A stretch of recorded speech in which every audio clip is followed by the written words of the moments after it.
Assalamualaikum warahmatullahi wabarakatuh. Selamat malam semuanya. Salam sejahtera bagi kita semua. Kami dari kelompok 4 hari ini akan memberikan jawaban atas pertanyaan-pertanyaan yang kemarin diberikan. Ini adalah anggota kelompok kami. Yang pertama ada Adisti Sukma, Amanuddinda, Anggara Damar, Aulia Zakia, M. Ilham, Muizan, dan Ridwan. Fotonya bisa dilihat di situ.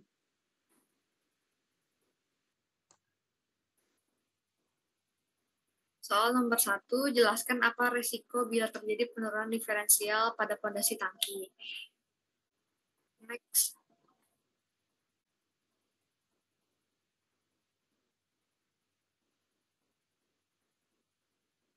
Penurunan diferensial pada pondasi tangki merujuk pada perbedaan atau ketidakseimbangan dalam tingkat penurunan yang terjadi di berbagai bagian pondasi tangki. Ini bisa terjadi karena berbagai faktor seperti kondisi tanah yang tidak merata, struktur pondasi yang tidak stabil, atau pengaruh beban tambahan yang tidak diantisipasi. Dampak dari penurunan diferensial ini dapat sangat signifikan, termasuk yang pertama, kerusakan struktural, yang kedua, gangguan operasional, yang ketiga, biaya perbaikan, yang keempat, dampak lingkungan. Yang pertama itu ada kerusakan struktural. Penurunan diferensial yang signifikan dapat menyebabkan tegangan tambahan pada struktur tangki yang mengakibatkan retakan atau kegagalan struktur pada dinding tangki. Yang kedua, gangguan operasional. Penurunan diferensial dapat mengganggu operasi normal tangki seperti pengisian atau pengosongan, serta proses pengukuran dan pengendalian. Hal ini dapat mengakibatkan downtime yang tidak terduga dan mengganggu produksi atau layanan yang terkait dengan tangki tersebut. Yang ketiga, ada biaya perbaikan. Perbaikan akibat penurunan diferensial bisa sangat mahal dan memerlukan waktu yang lama untuk dilakukan. Tangki mungkin harus dikosongkan dan diperbaiki, yang berarti downtime dalam produksi atau layanan yang disediakan oleh tangki tersebut. Yang keempat itu ada kerusakan lingkungan atau dampak lingkungannya. Jika tangki berisi bahan berbahaya atau beracun, penurunan diferensial yang signifikan bisa menyebabkan kebocoran atau tumpahan yang berpotensi merusak lingkungan sekitar. Ini dapat berdampak negatif pada kesehatan manusia, flora, fauna di sekitarnya. Untuk mengurangi risiko ini, penting untuk melakukan pemantauan teratur terhadap kondisi pondasi tangki dan melakukan tindakan perawatan preventif jika diperlukan. Identifikasi dini tanda-tanda penurunan diferensial serta konsultasi dengan ahli struktur dan insinyur sipil dan dapat membantu dalam menangani masalah sebelum menjadi lebih serius. Selanjutnya ada soal nomor 2.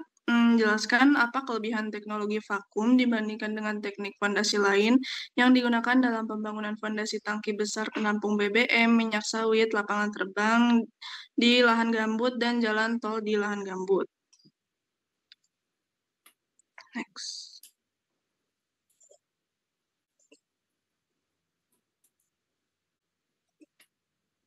Nah, untuk jawabannya ini, kelebihan teknologi vakum itu adalah metode yang bertujuan untuk mengurangi tekanan air pori di dalam tanah dengan menggunakan teknik yang menerapkan penghisapan vakum. Dengan menggunakan metode vakum consolidation tanah akan mencapai penurunan yang lebih besar dengan waktu konsolidasi yang cepat. Tanah akan menjadi kuat dan stabil dalam menerima beban. Teknologi vakum menjadi pilihan efisien dalam pembangunan fondasi teknik tangki penampungan BBM dan pembangunan di lahan gambut untuk memastikan keamanan dan keberlanjutan operasional jangka panjang. Nah, ini ada 6 kelebihan teknik vakum dibandingkan dengan teknik fondasi lain. Yang pertama itu ada stabilitas dan kekokohan fondasi. Yang kedua ada stabilitas tanah gambut. Yang ketiga ada adaptabilitas pada kondisi lahan yang bergambut, yang keempat penurunan risiko longsor, yang kelima pengurangan waktu, dan yang terakhir ramah terhadap lingkungan.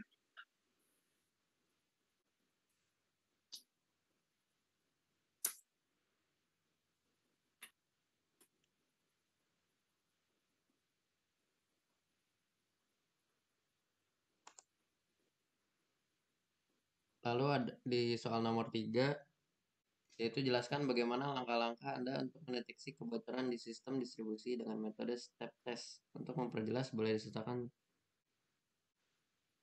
contoh sederhananya. Next.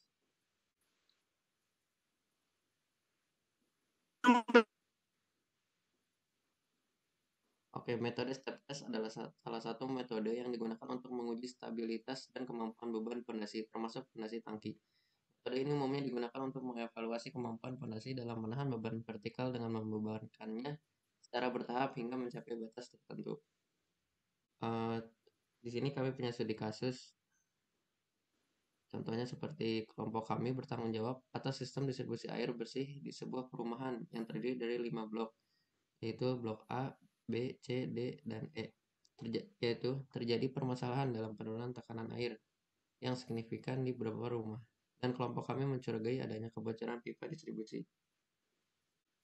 Berikut adalah beberapa metode yang umum digunakan.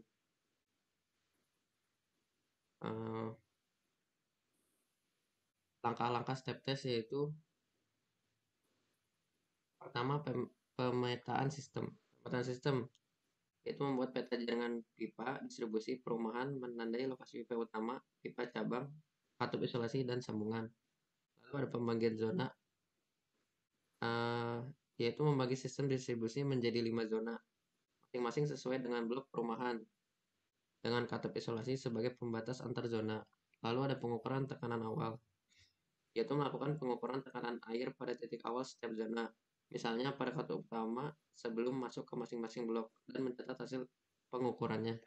Lalu ada isolasi zona, yaitu menutup katup isolasi zona A, zona blok A, lalu menunggu beberapa saat untuk memastikan tekanan stabil. Lalu Anda melakukan pengukuran tekanan ulang pada titik awal zona A. Anda membuka kembali katup isolasi zona A, lalu menutup katup isolasi zona B, dan seterusnya hingga semua zona diuji. Lalu ada pengukuran tekanan ulang. Anda mencatat hasil pengukuran tekanan ulang pada titik awal setiap katup isolasi yang ditutup. Terakhir ada analisis data, yaitu membandingkan hasil pengukuran tekanan awal dan tekanan ulang pada setiap zonanya. Misalnya Anda menemukan penurunan tekanan yang signifikan pada zona C. Kesimpulan di sini bisa kita lihat bahwa kemungkinan besar terdapat kebocoran pada pipa distribusi di zona C atau blok C perumahan. Langkah selanjutnya adalah melakukan pemeriksaan lebih lanjut pada pipa di zona tersebut untuk menemukan titik kebocoran yang tepat dan melakukan perbaikan. Semoga contoh ini lebih memperjelas penerapan metode step test dalam mendeteksi kebocoran pada sistem distribusi. Oke, lanjut. Next. Selanjutnya soal nomor 4. Jelaskan minimal 4 penyebab-penyebab sedimentasi pada pipa. Untuk jawabannya, sedimentasi pada pipa terjadi karena pengendapan partikel-partikel padat yang terbawa oleh aliran fluida dalam pipa. Penyebab utamanya bisa bermacam-macam, antara lain yang pertama, partikel padat pada fluida. Air atau cairan yang mengalir ke dalam pipa seringkali mengandung partikel padat seperti lumpur, pasir, dan debu. Partikel-partikel ini bisa mengendap dan menumpuk dasar pipa. Yang kedua, kecepatan aliran. Ketika kecepatan aliran fluida berkurang, partikel padat yang diangkut oleh fluida tidak dapat lagi dijaga dalam suspensi dan akan mengendap. Yang ketiga, tekanan dan turbulensi. Perubahan tekanan dan aliran turbulen dalam pipa dapat menyebabkan partikel-partikel padat mengendap. Yang keempat, perubahan arus. Adanya perubahan dalam arus fluida seperti sudut atau perubahan kecepatan yang tiba-tiba bisa menyebabkan partikel-partikel mengendap karena gaya sentrifugal atau gravitasi. Yang kelima, bahan dari pipa. Karakteristik pipa seperti kasar atau licinnya permukaan dalam pipa dapat mempengaruhi kemungkinan sedimentasi. Permukaan kasar lebih mungkin untuk menahan partikel-partikel padat daripada permukaan yang licin. Yang keenam, sifat fluida. Sifat-sifat fluida seperti viskositas dan densitas juga dapat mempengaruhi kecenderungan partikel untuk mengendap. Selanjutnya. Nah, selanjutnya adalah soal nomor 5, yaitu jelaskan beserta contoh minimal 4 cara pencegah terjadinya sedimentasi pada pipa. Next. Untuk cara pencegahan sedimentasi pada pipa ada 4. Yang pertama yaitu peningkatan kecepatan aliran, yaitu menggunakan pompa yang lebih kuat atau meningkatkan tekanan pada sistem perpipaan untuk memastikan bahwa kecepatan aliran cukup tinggi sehingga partikel-partikel tidak sempat mengendap. Yang kedua adalah desain pipa. Dari desain pipa kita bisa memilih diameter pipa yang sesuai dan merancang tikungan pipa dengan radius yang cukup besar untuk mengurangi kemungkinan terjadinya sedimentasi. Yang ketiga adalah pembersihan dan pemeliharaan. Ini adalah langkah wajib dan bisa dilakukan dengan menggunakan pigging, yaitu metode pembersihan pipa dengan mengirimkan alat khusus yaitu pig melalui pipa untuk menghilangkan endapan yang terbentuk dalam pipa. Yang keempat adalah penggunaan inhibitor atau bahan kimia. Untuk penggunaan inhibitor bisa menambahkan bahan kimia khusus ke dalam aliran untuk mencegah pengendapan partikel. Misalnya menggunakan polimer tertentu yang dapat membuat partikel tetap terdispersi dalam cairan. Masing-masing metode ini dapat diterapkan secara mandiri atau dalam kombinasi, tergantung pada kebutuhan dan kondisi. Next. Untuk soal nomor 6, soalnya jelaskan cara pembersihan sedimen pada pipa. Next. Ada 4 cara untuk pembersihan sedimen. Yang pertama itu dilakukan flushing atau pembilasan air pada pipa. Metode ini melibatkan pengaliran air atau cairan lainnya dengan tekanan tinggi melalui pipa untuk mengeluarkan sedimen.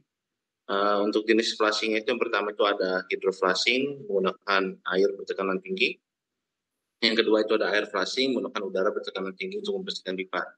Yang kedua itu ada chemical cleaning atau pembersihan menggunakan bahan kimia. Yang pertama itu melibatkan penggunaan bahan kimia untuk melarutkan atau mengangkat sedimen dan dari dinding pipa. Proses ini biasanya memerlukan pengaman ekstra dan penanganan yang tepat untuk mencegah kerusakan pada pipa dan lingkungan. Yang ketiga itu mechanical cleaning atau pembersihan mekanis menggunakan alat. Pembersihan mekanis ini khusus yang dimasukkan ke dalam pipa untuk mengikis atau mengangkat sedimen. Terus juga ada menggunakan hydraulic dredging atau bisa disebut dengan sistem pipa yang besar seperti saluran air limbah atau saluran irigasi dengan menggunakan air dredger yang menyedot dan membuang sedimen. Next.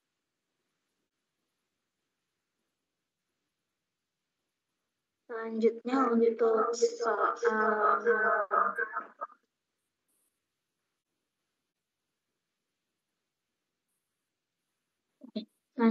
untuk soal nomor 7, yaitu selain faktor administratif, jelaskan penyebab teknis utama terjadinya kebocoran pada pipa.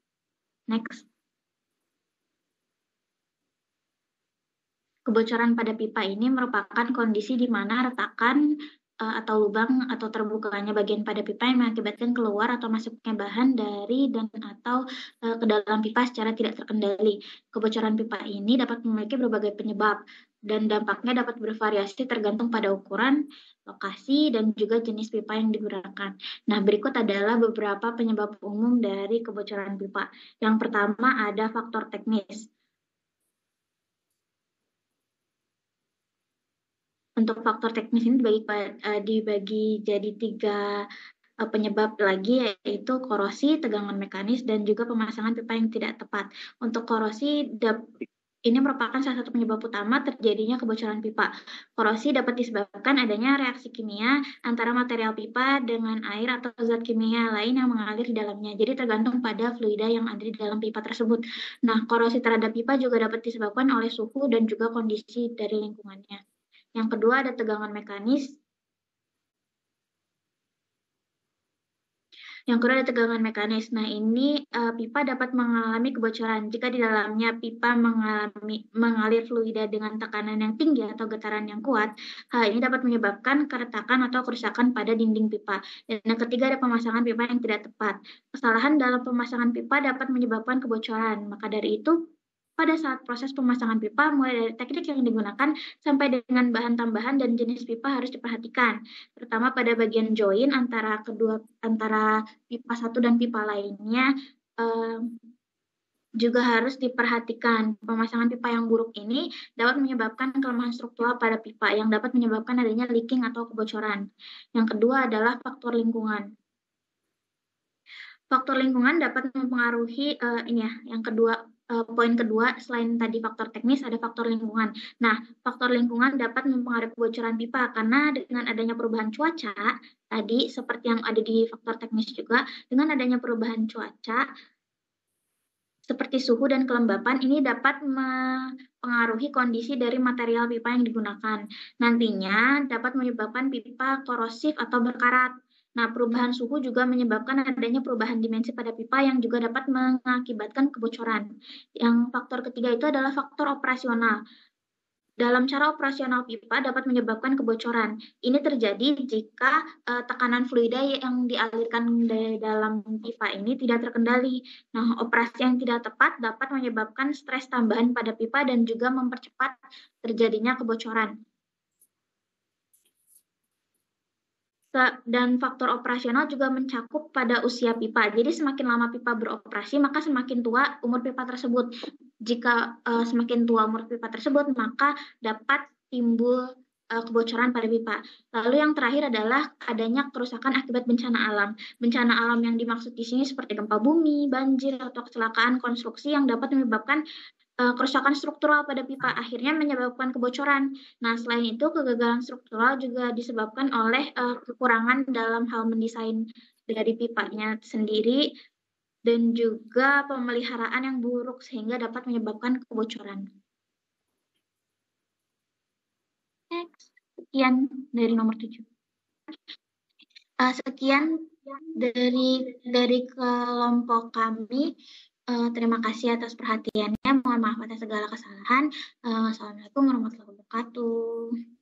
Waalaikumsalam. Waalaikumsalam warahmatullahi wabarakatuh.